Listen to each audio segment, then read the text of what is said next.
Cut. Oh, did you cut? Oh, don't cut. I refuse to do the editing process. Like, that is someone else's job. I will just happily put it the entire way on It's YouTube. rolling right now. So Is it? Oh, good. Okay, excellent. All right. So today we're going to talk about vector algebra. So our lesson today is going to go over the geometric and algebraic definitions of some of our operations with vectors. So anytime I do something in blue, blue is going to represent our geometric representation of something. And anytime I do something in yellow, it's going to represent our algebraic. So first we need to define a couple of vectors. So the first vector I'm going to define is going to be vector A. And I'm going to define my vectors in column format. And just to make my diagrams easier, I'm going to stick with two-dimensional vectors rather than three-dimensional vectors. Otherwise, it just becomes harder for me to draw these things on a page. So vector A is going to be 1, -2. And vector B is going to be, let's go 3, 2. And we'll do vector C, which is going to be, oh geez, I don't know, 4, 0. And if you're going ahead, you can probably recognize what I did there. I'm also going to create just some scalars for us off the start. Remember, vectors are things that have magnitudes and directions, right? These components, 1 in the horizontal and 2 in the vertical, -2 in the vertical, tell me about the magnitude and direction at the same time. If I wanted to find just the magnitude of A though, this is algebraic, I suppose, so I should probably do this in yellow. But if I wanted to find just the magnitude of A, I go and I take the square root of the squares of the components. So 1 squared is 1, -2 squared is 4, and so this one has a particular magnitude of 5. And so I can very quickly go and calculate the magnitudes of all of these vectors. Let's do B as well. Magnitude of B. So this is going to be the square of 9 plus 4, root 13. And we can do C as well.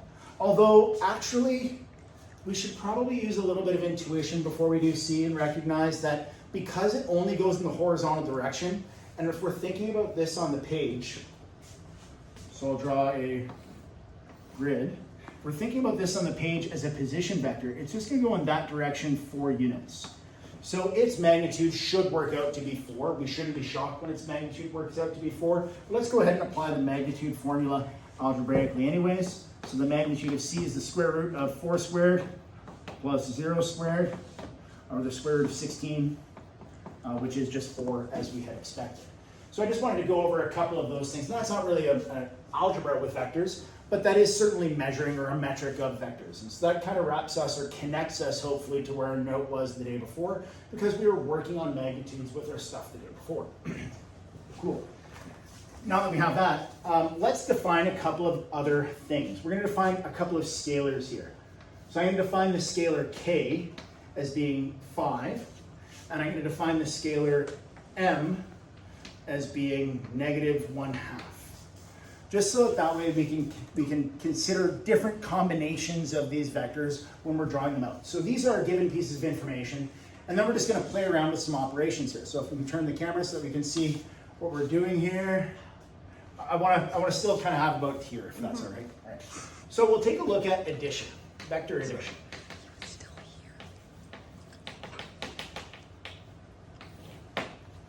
So vector addition, graphically versus geometrically, is done differently. So I'm going to, algebraically. We do algebraic vector addition first. I'm going to do vector A plus vector B. So these are column vectors, 1, -2, and 3, 2. And what I end up doing when I'm adding my vectors is I look at the components. So I have the vectors 1, -2, and 3, 2. And the horizontal components of these are 1 and 3. And the vertical components of these are 2 and -2. And so when I do my final answer, I'm going to have 4 and 0. Notice that I'm just keeping those components lined up. And this kind of feels an awful lot like your physics class, where you have like horizontal forces and vertical forces and equilibrium type questions, right? Because you have like balancing the components, and you can keep things separate. Once it's a horizontal force, it doesn't affect a vertical force at all. Once it's a vertical force, it doesn't affect a horizontal force at all, unless of course it's contributing to some drag coefficient, in which case it does, but that's just an entirely different thing. So this is vector addition algebraically. And just as a side note, what vector did we end up getting to? C. And so now let's see vector addition geometrically. So geometrically, I'm actually going to take a little bit of time to draw it nicely. And so I'll just assume we're talking about horizontal and vertical here. It's a safe assumption when you're dealing with column vectors. It's not a safe assumption when you're dealing with other bases for other spaces. So I'll go and I'll plot vector A. Vector A is the position vector that takes me from the origin, O, to the point 1, -2. So here's 1, and here's -2. And so vector A goes from here to here. We refer to this as being the tail of vector A. And we refer to this as being the tip of vector A. So the tip of vector A is at the point 1, -2. Now I changed vector A to be a position vector. When I'm adding vectors, I line them up tip to tail. And I think of that as a set of directions to get from one point, the origin, to a final point, whatever A plus B ends up being. So I've gone down vector A now, this is vector A, and now I'm going to go along vector B. But instead of lining vector B up with the origin, I'm going to line vector B up with the tip of vector A. So from here, I'm going to go over 3, 1, 2, 3. So that'll bring me up to about 4. And then I'm going to go up 2, 1, 2, which brings me to here. So I can see I've got vector B, which brings me from there to there. Super cool. This looks like a right triangle, doesn't it? It's just because I'm a bad artist. This is not a right triangle. I know it looks like it might be a right triangle. I went down 2/1, but this slope is not the negative reciprocal of this slope. So it's not a right triangle. It just looks like it might be. We'll see in a little bit later on how you can check to see whether things are perpendicular using some vector algebra as well too. But we talk about the sum as being the resultant, or the resulting vector. So this is the resultant, or the resulting vector of your addition of A and B. And I want you to recognize that that's just the vector C. We're still doing okay there? Awesome. So this is vector addition. Now that we have vector addition, we can kind of jump back into the algebraic look. Are you still going to be able to see the algebraic look here? Yeah. So we'll jump back into the algebraic look, and I'll play around with vector addition. I'll try and break it. So I'm going to take vector A, and I'm going to try and add scalar K. And this is going to look like this. It's going to look like 1, -2, plus 5. And this is a problem. It's a problem because I don't know what this 5 contributes to. Does this 5 contribute to the horizontal component? Does it contribute to the vertical component?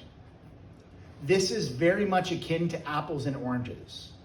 When you're adding things, you can only add like things. And that lines up with our work with algebra from before as well too. If you remember simplifying, you would simplify by adding like terms. These are not like structures. This structure is a scalar structure. This structure is a vector structure. I cannot add unlike structures. It would be like saying, what's the volume of a sphere plus a piece of paper? Well, the piece of paper has no volume. It's not a similar structure, so I can't deal with it. So it's not possible. So this is not valid because we're not talking about the same types of structures. Cool.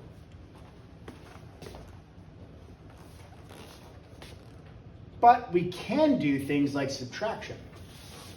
So let's do a subtraction here. Let's do vector B minus vector A. Now, algebraically, that's going to work out very nice and easy for us. All I do is write down vector B, 3, 2. Write down the minus sign. Then I write down vector A, 1, -2. And then I just go along in components again. So I'll read my signs in the order that they come. 3 minus 1, well, that's 2. And 2 minus -2, just be super careful with your signs, but that's 4. And so that would be my example of vector B minus vector A. Let's take a look at the graphical representation of that. So what I'm going to do is I'm going to start with vector b. That's this guy here. But I'm going to translate it so that it's my new position vector. So it's going to start at the origin, and it's going to go 3 over and 2 up. So 3 over would go to 3, and 2 up will go to here. And so this is vector b. Now, I think it's getting a little complicated looking at all of that text, so I'm going to erase some of this stuff so that we can kind of see through.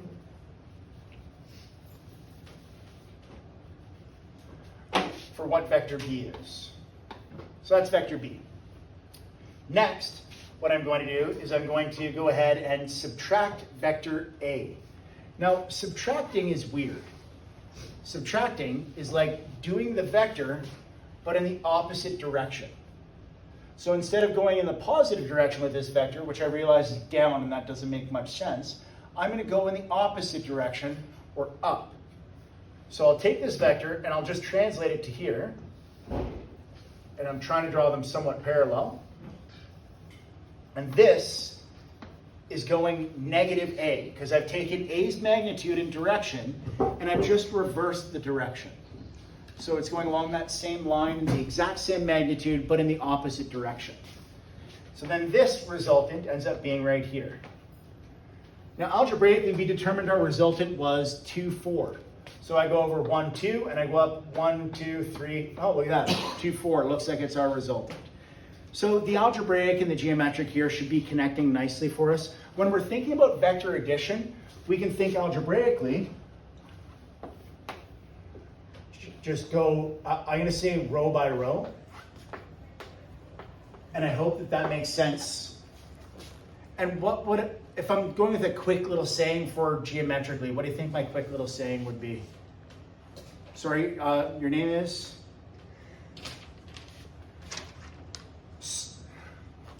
Snowbuzz. All right, Snowbuzz. Snowbuzz says tip to tail would be the thing that we would say for that. All right.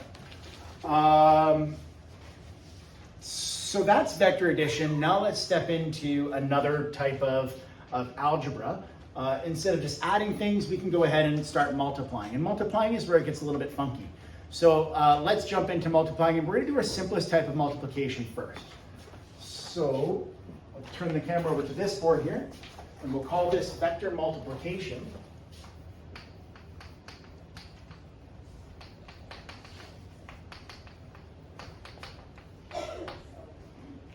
And I'm going to stick with the previous vectors and scalars that we've got set up just for ease of calculation, for ease of work, right? But I am going to kind of go a little bit faster here. So here's what I mean by go a little bit faster. The first multiplication we're going to do is called scalar multiplication.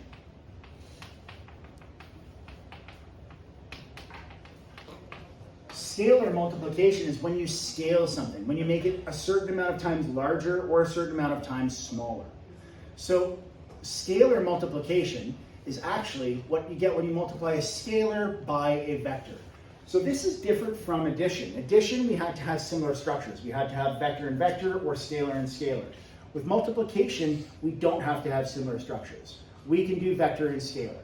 So here's an example of that. I'm going to take my scalar m, and I'm going to multiply it by my vector b minus a.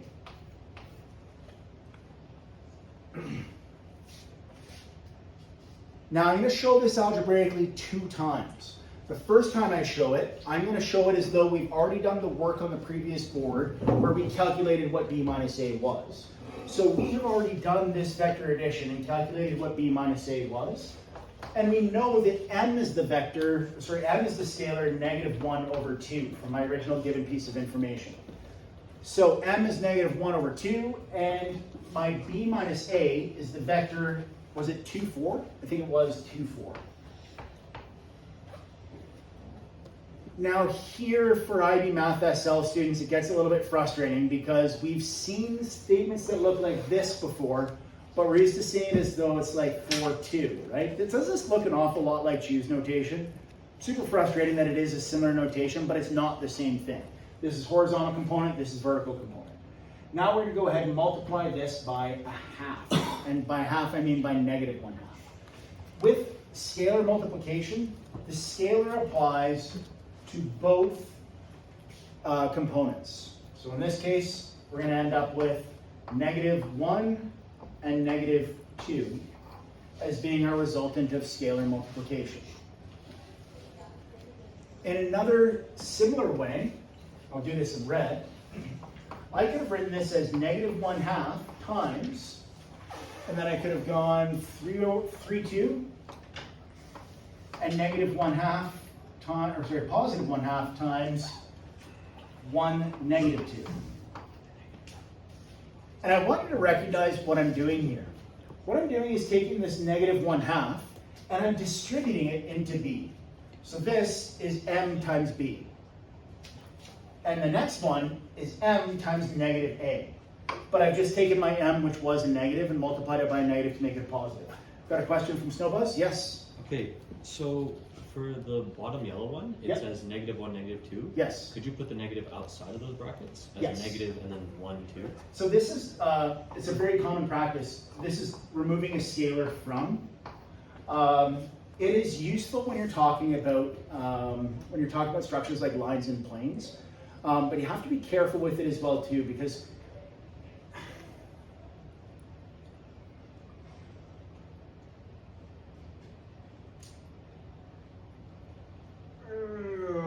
I should be able to come up with a better answer for that. On the spot, I don't have it. Sorry, it is valid. It's totally valid. I don't think it's necessary though. So I'm going to say it's valid, but not necessary in many cases. But good question, or good comment, that's fine. And I want you to recognize, just check this out, it's going to work as well too. So you have -3/2 plus 1/2 would be -2/2, which works out to be -1. And then you would have -1 and +1, or -1, which works out to be -2. And so this does work as well too. This is nice because it shows that scalars can distribute over vector addition. It's actually a property of vectors. And when you take a look in the text and it talks about properties of vector algebra, scalars being distributable is one of those things that it talks about. So let's see what scalar multiplication looks like graphically. I'm going to take my vector of 2, 4, and I'm going to draw it. Sorry, I'll draw it in blue. This is 2, 4. That's that vector of b minus a. And I'm going to scale it up by -1/2. So I'm going to take its magnitude, and I'm going to shrink its magnitude in half, and I'm going to change its direction. So this is going to work out to be, this is vector b minus a. This is 1/2, or -1/2, vector b minus a. And you should see it goes to that point, -1 and -2. And so graphically or geometrically, that's what scalar multiples look like. Importantly, when I'm thinking about scalar multiples, algebraically, I'm thinking about apply to each component. And when I'm thinking about geometrically, and I've got a thought of what geometrically looks like here. Nothing from Snowbuzz or King Julian. Okay, so geometrically, I would think about move along a line. Thinking move along a line because you're talking about something going along a line up or along a line down, it's staying on that same line of the original vector that you're scaling up and down. And so that would be scalar multiplication. So I think we're going to have to erase a couple of things and move back because we're now going to have to talk about another type of multiplication, which is called scalar multiplication. So let's turn around and move back.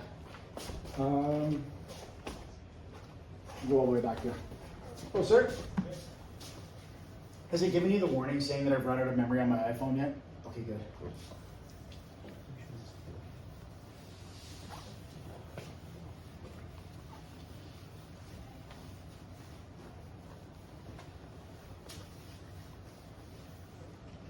So we've got scalar multiplication when we're talking about vector multiplication. We also have something called the scalar product. or the dot. And if you were in my grade 9 math class, you may recall me losing it on students who are using certain things for multiplication. Like if I saw somebody write like 3 times 5, I was like, what are you even doing? Who writes 3 times 5? What's wrong with you? Like, of course, I didn't talk to grade 9s like that because they would all run away screaming and crying. I instead corrected them to writing it like that, where we just kind of sandwich our scalars together. This is the type of multiplication that you would see scalar multiplication working from.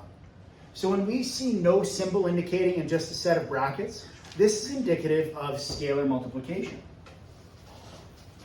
When you see this, this is actually called the vector product. So this looks like a vector times a vector. Fortunately, this product is defined so that it works regardless of whether your arguments are vectors or scalars. So if your arguments are scalars, you get a result of 15. If your arguments are vectors, you get another vector. So this operation is too powerful to use for just 3 times 5 when all you're looking for is scalar multiplication. And of course, then you always have that friend that would be like, well, you can always just use a dot. And then they'd be like 3.5. And they're not wrong. The dot operation is effective. 3 dotted with 5, a scalar dotted with a scalar, is going to give the same result as 3 times 5. But it isn't exactly the same meaning. This is what the dot is all about. This is what the dot symbol is for. The dot product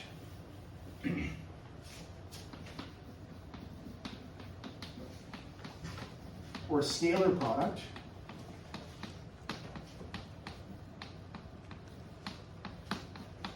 is the scalar result of multiplying 2 vectors.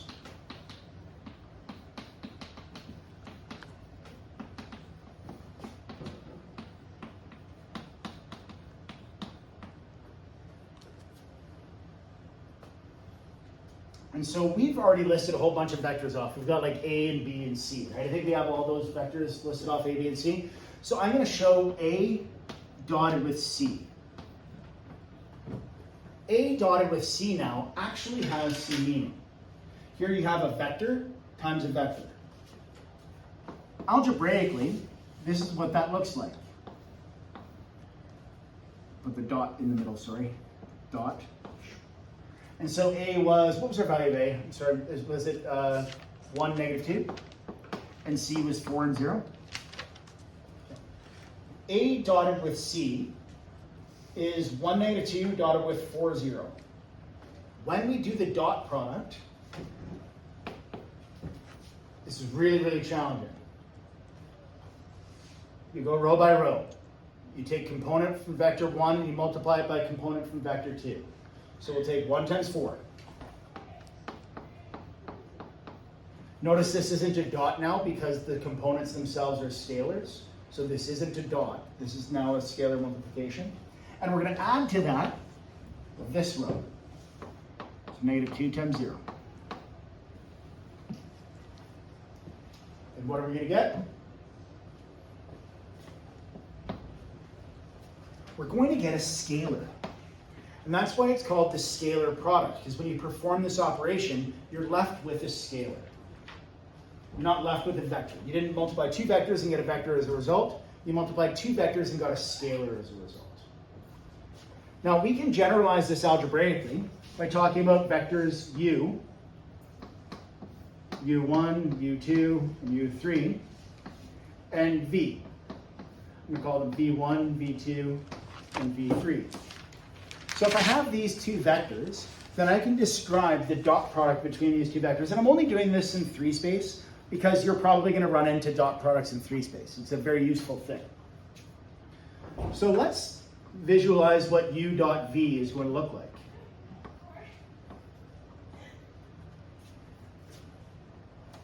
So what would the first product be, or the first term be?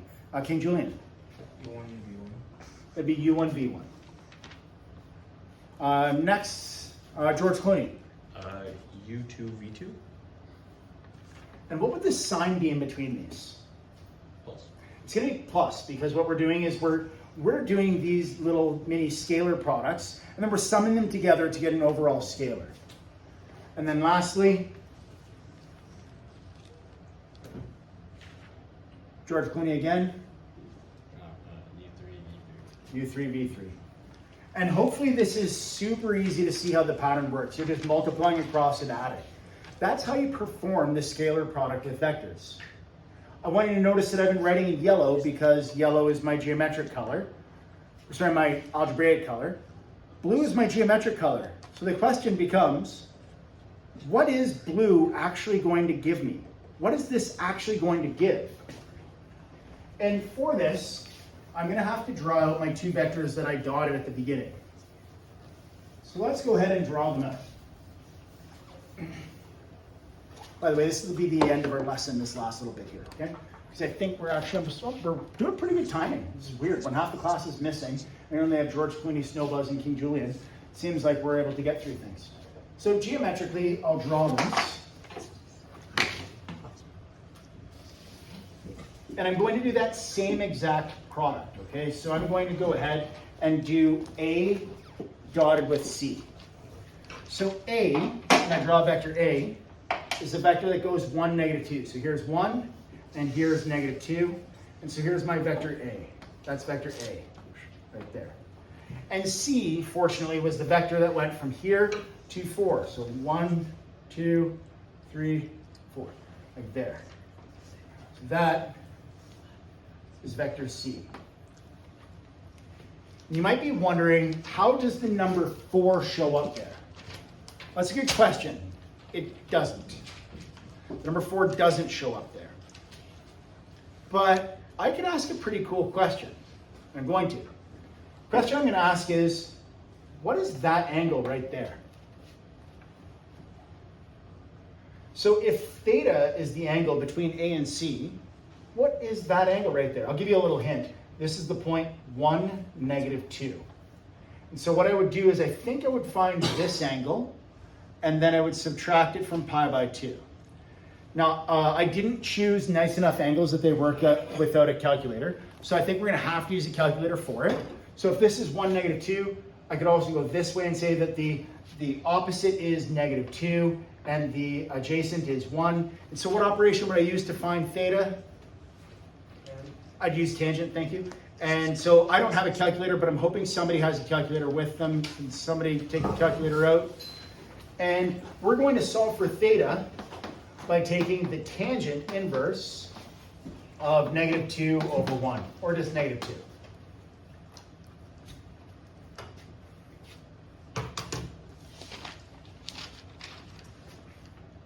And Gracie Abrams?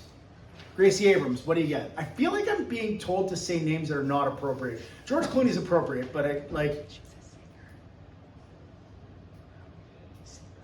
she throws up a lot? Yeah. Nah, but Okay, sorry, they were going like this, so that's all that I could She's recognize. a singer. I'm probably getting banned from YouTube now because of that thing that I said, so I apologize for that. YouTube overlords, please don't send this to Gracie Abrams' legal team to throw me under the water here.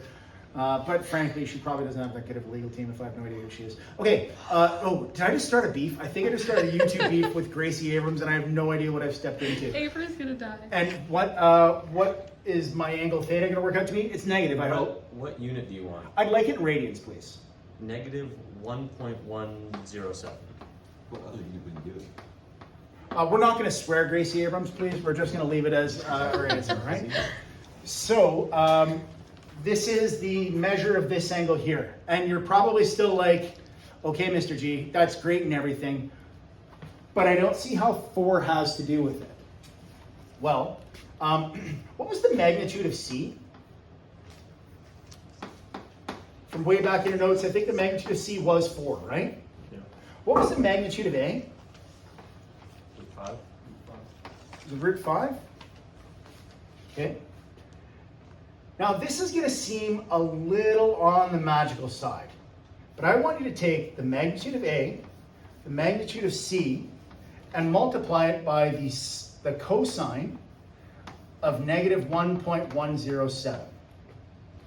So this is going to be root 5 times 4 times the cosine of negative 1.107. And it's better if you have this saved to a lot of digits. But when you go ahead and do that, can you tell me what you get on your as your answer on your calculator?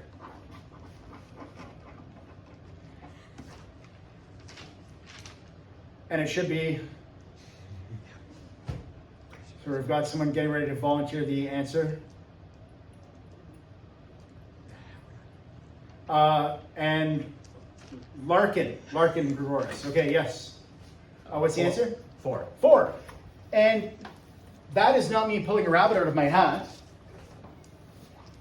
That is the connection between the algebraic and the geometric definition of the dot product. The dot product is the magnitude of the two vectors multiplied by the cosine of the angle between them. And that's exactly equal to the dot product of the two vectors. So to generalize with these two things, this dot product is also equal to, so we'd have u dotted with v, is equal to the magnitude of u dotted with the magnitude of v, times the magnitude of v, multiplied by the cosine of theta, where theta is the angle between your two vectors. So what's the point of the scalar product then? Well, the point of the scalar product is to help us answer these ridiculous physics questions. You may have had at some point a force going in one direction and another force going in another direction, and you can describe those forces by their components. And you maybe need to know the angle between them. Well, to find the angle between them, you can use the dot product, because the dot product will help you to find the angle between them. So if you know everything about the magnitude of a force and everything else about the magnitude of another force, and you can describe their directions, you can find the angle between them with the dot product. I have a proof for this formula. I believe I have it already uploaded to YouTube. I did a YouTube live lesson of proving the dot product formula. If not, I'll upload one. It's a fun proof. There's also going to be a YouTube live of proving the cross product formula, which is the next algebraic definition that we have to do. So after the scalar product, the only thing we have after that is called the vector product, but we're not going to get to that this year. Please try and track us here, cameraman. Yes, a phone is a very heavy camera to hold. I assure you, you're not being made fun of right now, okay? But that'll have to be for a video at another time. So I think this kind of covers up to chapter 11, talking about the dot product and scalar products and dot multiples. You should take a look at some of the properties of these things. I did allude to the distributive property. The dot product is also commutative. The dot, much like multiplication, A dotted with C is the same as C dotted with A. And you can see that that's going to be the same because when I multiply and add, I'm dealing with commutative operations. So there's going to be some cool properties of these that you should explore as well too. And I think there's an entire chapter or section called properties of the scalar product or properties of vector multiplication. You should explore that now as your homework. Don't forget to join us next time on Mr. Gregorius Math when we do formalized proofs of the dot product and the cosines and what that turns into, and when we do a fun application of it called the projection vectors. Until next time, thank yous and shout outs go to my filmographer, Lark Gregorius, Gracie Abrams, who is going to sue me, Snowbuzz, George Clooney, and I can't read that name. Oh, I don't want to say that name on camera. I'm worried that it'll end up in a bad way if I say that name on camera. Okay, and yeah, we'll see you next time. Take care.